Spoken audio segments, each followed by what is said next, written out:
How female scientists are losing out during the pandemic and why it matters. Many diseases, including COVID-19, can attack men and women in different ways.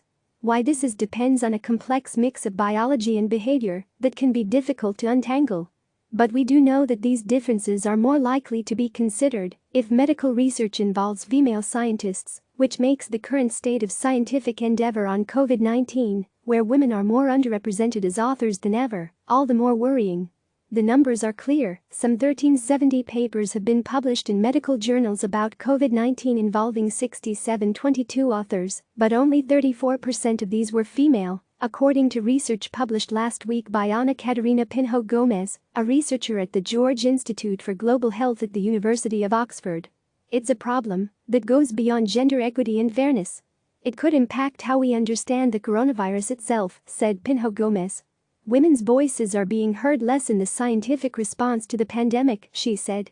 Underrepresentation of female researchers tends to create underrepresentation of issues that are relevant to women in research. In our current situation, this may create important gaps in our understanding of COVID-19, the paper said. The numbers skew a playing field that wasn't level before the pandemic. And it's not just female scientists underrepresented, even the lab rats are likely to be male. First and last, Pinho-Gomes's research, which published in the BMJ Global Health Journal, also looked at the percentage of women named as first and last authors. That may seem like an arcane distinction to people outside of academia, but it's pivotal when it comes to career progression. Many scientists are typically credited as authors in scientific studies, but the first author is usually responsible for the bulk of the work, while the last author is typically a more senior figure who acts as supervisor. They found 29% of first authors and 26% of last authors were female. While the underrepresentation of female authors in research has long been a problem, these figures have suggested that things have gotten worse for female scientists during the pandemic. They highlighted a 2017 study of 1.5 million research papers, in which women comprised 40% of first authors and 27% of last authors, a higher share than they found on COVID-related papers. While this latest research didn't examine exactly why female researchers were publishing less during the pandemic, they suggested additional caring, parenting and homeschooling responsibilities falling to women could be exacerbating an existing male bias. Male-biased research in COVID-19. The repercussions of this gender bias is far greater than the career prospects of individual scientists. Women's participation in research is linked with a greater likelihood of reporting data broken down by gender and sex, something that can improve our understanding of diseases, particularly given that COVID-19 has affected men far more adversely than women. Gender differences may mean that men have different attitudes or behaviors such as smoking and drinking more, washing their hands less frequently, and a tendency to delay seeking medical attention that affects how a disease affects them. And when it comes to biological sex differences in immunity, we still know very little, said Adam Moser, an associate professor of large animal clinical sciences at Michigan State University. This goes back to basic lab research, usually on mice, where females are equally underrepresented.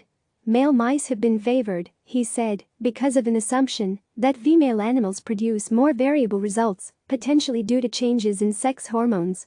This means that drugs and compounds that eventually advance to clinical trials in humans are based on studies in male animals.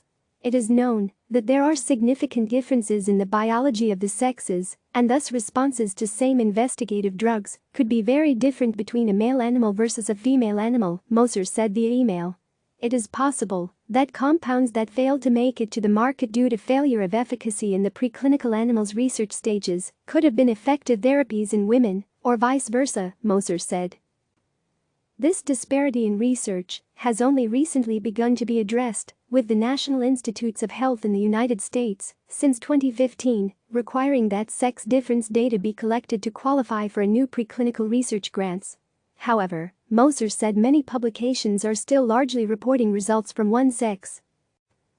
Academic treadmill. It's not only in the medical field that's seen a smaller share of academic papers authored by women. Female economists are not submitting new COVID-related research at the same pace as their male counterparts, research from the University of Cambridge has suggested.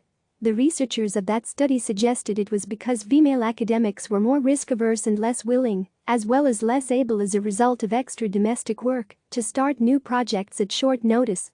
Megan Fredrickson, an associate professor at the Department of Ecology and Evolutionary Biology at the University of Toronto, said she'd struggled to get what she needed done with her 6-year-old at home since mid-March and likely off school until September. She said she was meant to send several chapters of her book to her publisher. "I've not made progress on that," Fredrickson said. "It's definitely going to have to be delayed." Curious to find out whether others were facing the same pressures in her field, she looked at preprint servers, where academics share their research before it has undergone peer review as part of the journal submission process. For April, she found that the number of male preprint authors was growing much faster than the number of female preprint authors. "As academics, we live in a publish or perish world. It could be harmful for our career progressions," she told CNN. Ruth Webster, an associate professor in the Faculty of Medicine at the University of New South Wales in Sydney, Australia, and mother of 2 children aged 9 and 11, agreed that she'd been less productive during lockdown. "My mind space wasn't there for the deep work." She said that fewer first and last author credits now would affect promotions and grant and fellowship applications down the track. There was also pressure to make your research area relevant to the coronavirus, with research funding and focus being diverted to COVID-19. "I've got to ride this wave, or I am going to be left behind." The academic treadmill keeps going, and no one will give you a guarantee that if you back off it won't make a difference. Gender lens. While COVID-19 has hit men harder as an illness, the long-term economic and societal consequences of the pandemic could fall more heavily on women's shoulders, Pinho-Gomes believed. Either way, it's crucial to look at COVID-19 through a gender lens, whether it's in the lab, hospital or elsewhere. Not all governments are publicly releasing data broken down by sex, Webster in Australia noted. Out of 115 countries included in a tracker compiled by the Global Health 50/50 initiative at University College London, only 47 countries are reporting data on COVID deaths and confirmed cases by sex, with only 10 giving sex disaggregated data on hospitalizations and ICU admissions.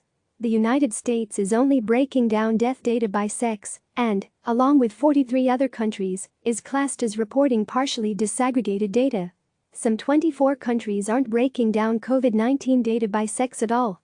Having data on cases and deaths, and other markers like ICU admission, is really important as it helps understand who is getting infected and, once infected, whether men and women are at different risk of developing severe illness or dying. If you don't have this kind of data, then it could be more difficult to target your COVID-19 treatment strategies and therapies to those who will benefit most, Webster said.